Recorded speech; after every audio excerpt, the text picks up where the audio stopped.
Hello friends, welcome to icon ji के अड्डा and this is P के शर्मा। दोस्तों, जैसा कि आप लोगों को पता है, हम लोग रेलवे एनटीपीसी का जनरल स्टडीज का प्रीवियस ईयर का पेपर देख रहे हैं। और दोस्तों, ये जो आपका पेपर है ये 19 जनवरी 2021 को हुआ था और ये शिफ्ट फर्स्ट का है। और दोस्तों, ये सेट नंबर 31 है और इसके पहले दोस्तों 30 सेट का वीडियोज दिया जा चुका है। उसे जा कर के देख लीजिए और सिलेक्शन लीजिए, ताकि दोस्तों जो लोग चैनल पे नया हुए हैं चैनल को सब्सक्राइब कर लें। वीडियो अच्छा लगता है तो इसे लाइक भी करें और शेयर भी करें, ताकि ज़्यादा से ज़्यादा लोग इसका लाभ उठा सकें।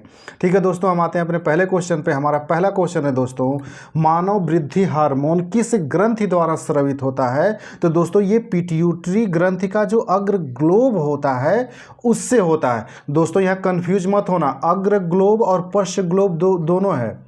एक्चुअली ये जो होता है ये इस पिंड की भांति होता है, तो आगे वाला जो पिंड होता है उसके माध्यम से ये स्रावित होता है। तो कंफ्यूज मत होना, अग्र वाला ग्लोब से होता है। और दोस्तों, एक फैक्ट एक्स्ट्रा याद रखिएगा, ये जो पिट्यूटरी ग्लैंड होती है इसी को पीयूष ग्रंथि कहते हैं और इसे ही मास्टर ग्रंथि कहते हैं। मास्टर ग्रंथि इसलिए कहा जाता है दोस्तों, शरीर के अन्य जो भी ग्रंथियां होती हैं इनको ये विनियमित यानी कंट्रोल करता है। अगला दोस्तों, निम्नलिखित में से कौन सा प्रकाश के अपवर्तन का उदाहरण नहीं है? तो दोस्तों, ये जो अस्त होते हुए सूर्य का लाल रंग होना ये प्रकाश के अपवर्तन का उदाहरण नहीं है। ये जो होता है ये प्रकीर्णन के कारण होता है, प्रकीर्णन के कारण होता है। तो इसको याद रखिएगा, जब सुबह और शाम आप देखते होंगे लालिमा जो दिखाई देती है वो प्रकीर्णन के कारण होता है। और दोस्तों याद रखिएगा, ये प्रकीर्णन का जो कारण होता है क्योंकि लाल रंग का जो तरंगदैर्घ्य होता है वो सबसे ज़्यादा होता है और बैगनी रंग का तरंगदैर्घ्य जो होता है दोस्तों वो सबसे कम होता है। तो लाल का सबसे अधिक होता है, तो ये दूर तक दिखाई देता है। इसलिए सुबह शाम को जो है हमें जब सूर्य ढलता है और उगता है तो वो ज़्यादा हिस्सा होता है वो लाल दिखाई देता है। बाकी ये भी याद रखिएगा कि अपवर्तन के उदाहरण कौन कौन से हैं। इंद्रधनुष का जो निर्माण होता है उसमें भी अपवर्तन होता है, तारों का टिमटिमाना ये भी होता है, मानव आंख द्वारा छवि निर्माण ये भी अपवर्तन, जिसमें सबसे इंपॉर्टेंट है ये तारों का टिमटिमाना। ये सिंगल पूछ चुका है कि तारों के टिमटिमाने का कारण क्या है, तो होता है अपवर्तन। और दोस्तों, ये वेरी वेरी इंपॉर्टेंट क्वेश्चन है और जितने भी फैक्ट मैंने याद कराए हैं इसमें सब रट्टा मार के रखिएगा, ये आपसे पूछा जाता है। अगला दोस्तों, निम्नलिखित में से कौन सी ग्रीन हाउस गैस के उत्सर्जन से संबंधित अनिवार्य सीमाएं तय करने वाले औद्योगिक देशों के बीच की गई एक अंतर्राष्ट्रीय संधि है? तो दोस्तों, ये कह रहा है ग्रीन हाउस गैसों के बारे में, तो ये क्योटो प्रोटोकॉल था। और दोस्तों, आपसे ये भी पूछता कि ये क्योटो प्रोटोकॉल किस वर्ष में हुआ था? तो 1997 में हुआ था। और दोस्तों, ये भी पूछता कि ये क्योटो किस देश में है? तो ये जापान में स्थित है, यहीं पे सम्मेलन हुआ था। और दोस्तों, इसमें जो ये मॉन्ट्रियल प्रोटोकॉल है इसको भी याद रखिएगा, ये 1987 में हुआ था। तो ओजोन क्षरण के लिए जितनी भी गैसें जिम्मेदार होती हैं, ओजोन का जो क्षरण होता है उसके लिए था। तो दोनों में कंफ्यूज मत होना, क्योटो प्रोटोकॉल जो है ग्रीन हाउस गैस के लिए संबंधित है और मॉन्ट्रियल प्रोटोकॉल जो है ये ओजोन क्षरण से संबंधित है, और दोनों भी वेरी वेरी इंपॉर्टेंट है, इसको रट्टा मार के रखिएगा। अगला दोस्तों, चूने के पानी में कार्बन डाइऑक्साइड गैस प्रवाहित करने से के निर्माण से के कारण यह दुधिया हो जाता है। तो दुधिया होता है कैल्शियम कार्बोनेट, ये कैल्शियम कार्बोनेट के कारण दुधिया हो जाता है।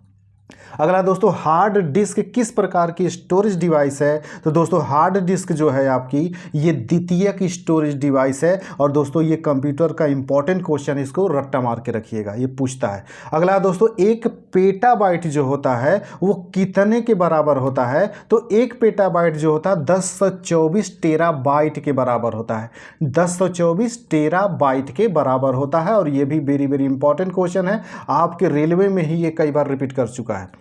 अगला दोस्तों, कंप्यूटर शब्दावली में CLI का पूर्ण रूप क्या है? तो दोस्तों, CLI का पूर्ण रूप होता है command line interface, command line interface.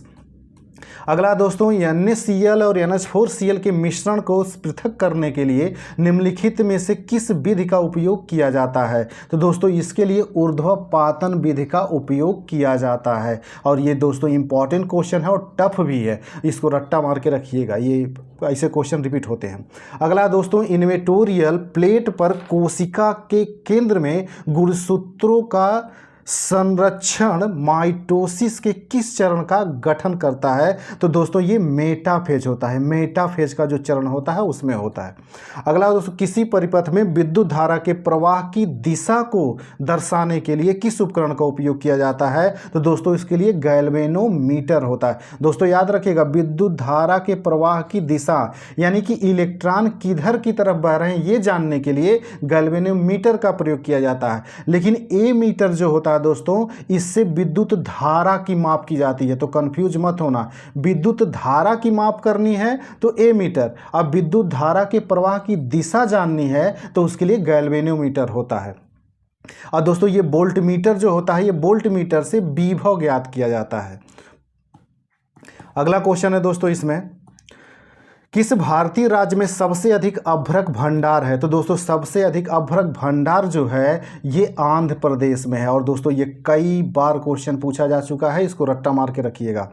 अगला दोस्तों, निम्नलिखित में से कौन सा संयुक्त राष्ट्र सतत विकास लक्ष्य जिम्मेदारीपूर्ण खपत और उत्पादन से संबंधित है? तो दोस्तों ये SDG जो 12 है ये इससे संबंधित है। और दोस्तों ये भी इंपॉर्टेंट क्वेश्चन है, इसको याद रखिएगा। अगला दोस्तों, निम्नलिखित में से कौन सा मंदिर मौजूदा चोल मंदिरों में से एक नहीं है?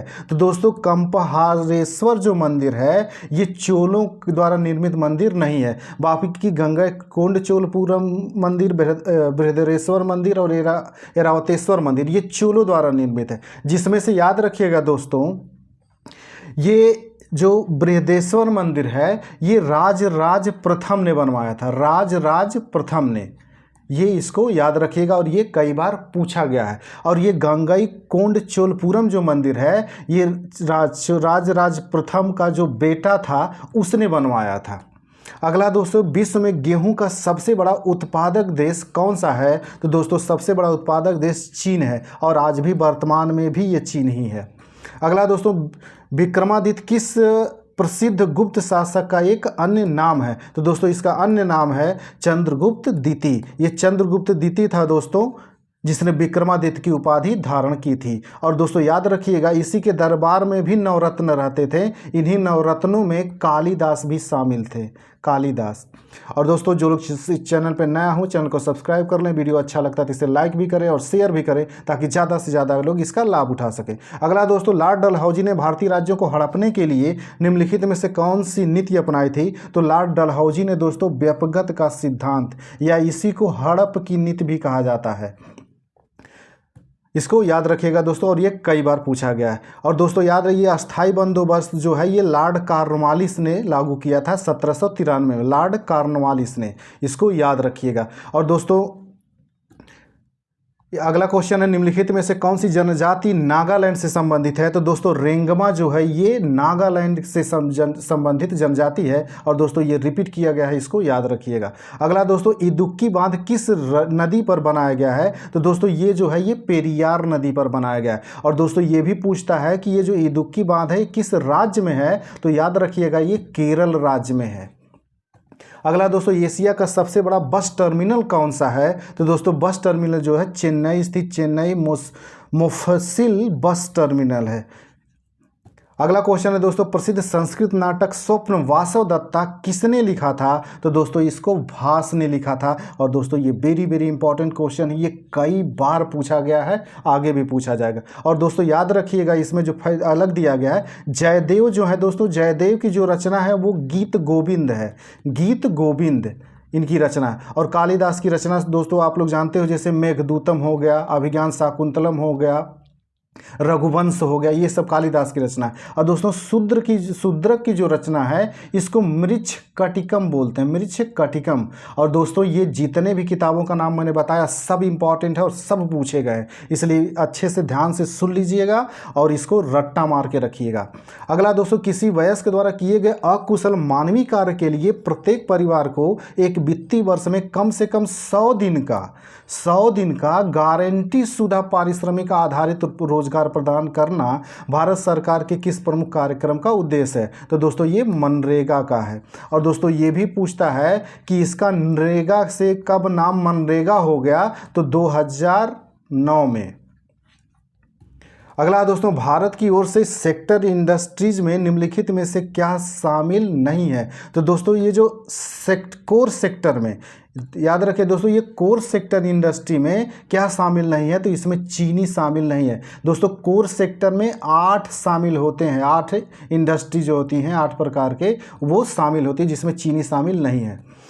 अगला है दोस्तों, संविधान के किस अनुच्छेद के तहत भारत का उच्चतम न्यायालय मौलिक अधिकारों के प्रवर्तन के लिए रिट जारी कर सकता है? तो दोस्तों ये इसके लिए अनुच्छेद 32। और दोस्तों ये वेरी वेरी इंपॉर्टेंट क्वेश्चन, ये कई बार पूछा गया। और दोस्तों इसी को, अनुच्छेद 32 को ही संवैधानिक उपचारों का उपचार कहा जाता है। संवैधानिक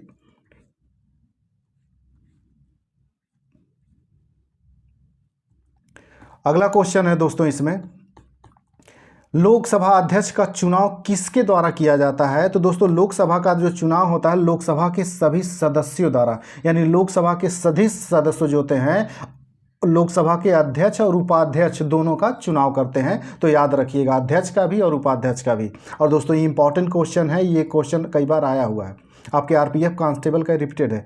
अगला दोस्तों, अफ्रीका में विक्टोरिया जलप्रपात किस नदी पर स्थित है? तो दोस्तों विक्टोरिया जलप्रपात जो है ये जाम्बेजी नदी पर स्थित है। और दोस्तों एक फैक्ट याद रखिएगा, जो नील नदी है ये विश्व की सबसे लंबी नदी है जो अफ्रीका में बहती है।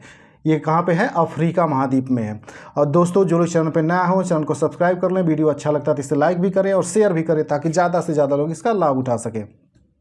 अगला दोस्तों, काकतीय राजवंश का अंत निम्नलिखित में से किसके द्वारा किया गया था? तो दोस्तों ये दिल्ली सल्तनत का किसके द्वारा किया गया था? तो ये दिल्ली सल्तनत के द्वारा। ये दोस्तों ये जो था अलाउद्दीन खिलजी के समय में इसने अधीनता स्वीकार की थी। वही मलिक काफूर यहाँ पे गया हुआ था और इसी के शासक ने ही मलिक काफूर को कोहिनूर हीरा दिया था। काकतीय वंश के शासक रुद्र प्रताप देव जिन्होंने थे उन्होंने दिया था।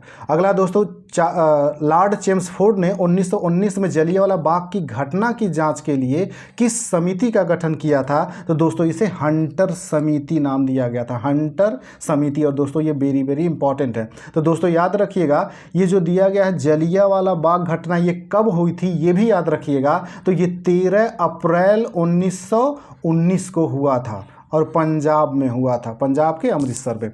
और दोस्तों ये कई बार पूछा गया है तो ये वेरी वेरी इंपॉर्टेंट है।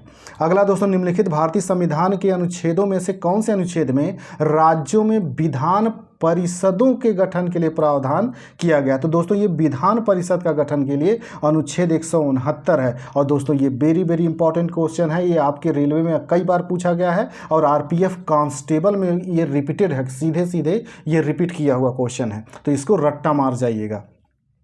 अगला है दोस्तों, भारत का पहला वायसराय कौन था? तो दोस्तों पहला वायसराय जो था ये लॉर्ड कैनिंग था।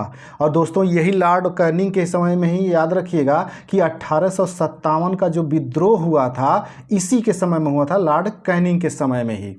और कैनिंग ही पहले भारत के वायसराय थे।